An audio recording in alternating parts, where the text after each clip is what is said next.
আসসালামু আলাইকুম রহমতুল্লাহ। এই বইটির নাম জিজ্ঞাসা ও জবাব। অসাধারণ একটি বই, বেশ কয়েকটি খণ্ড রয়েছে। লিখেছেন ডক্টর খন্দকার আব্দুল্লাহ জাহাঙ্গীর স্যার রাহিমাহুল্লাহ। এখানে একটা প্রশ্নের উত্তর আপনাদের কাছে আমি শেয়ার করতে চাই। এটা আমরা অনেক সময় দেখি যে অনেকেই জানতে চান, এরকম আমার কাছে না, অনেক মুফতির কাছে জানতে চাইছেন। তো আমার কাছে এটা পড়তে পড়তে মনে হলো যে এটা আপনাদের সাথে শেয়ার করি। প্রশ্নটা ঠিক এরকম যে সরকারি অফিসে অনেক সময় অনেককে আমাদেরকে যেতে হয়। তো সেক্ষেত্রে যারা সেই অফিসের কর্মকর্তা কর্মচারী, দেখা যায় কাজের বিনিময়ে বাড়তি টাকা জোরপূর্বক নেয়, যেটাকে আমরা ঘুষ বলে থাকি। তো ধরেন এক্ষেত্রে আসলে আপনি যে ঘুষটা দিলেন, মানে টাকাটা দিলেন, এক্ষেত্রে আপনার গুনাহ হবে কিনা, এরকম একটা প্রশ্ন নাকি করেছেন। তো স্যার যে উত্তরটা দিয়েছে সেটি হচ্ছে যে ঘুষ হারাম, কিন্তু কেউ যদি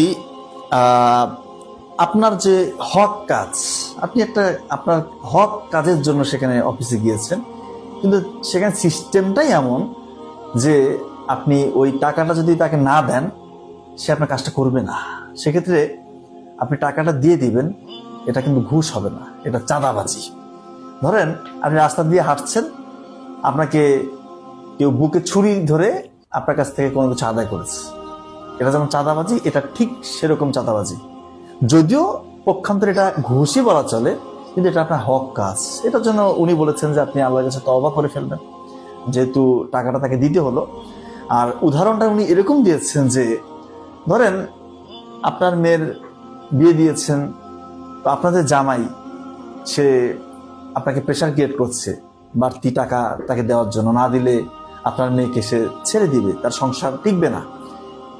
এই অবস্থায় আপনি বাবা হয়ে আপনার জামাইকে টাকা দিলেন, যদিও এই টাকাটা যৌতুকের টাকা, যৌতুক হারাম, কিন্তু শ্বশুরের এক্ষেত্রে কোনো গুনাহ হবে না। উনি এভাবে এখানে লিখেছেন যে শ্বশুরের গুনাহ হবে না, গুনাহটা হবে ওই জামাইয়ের।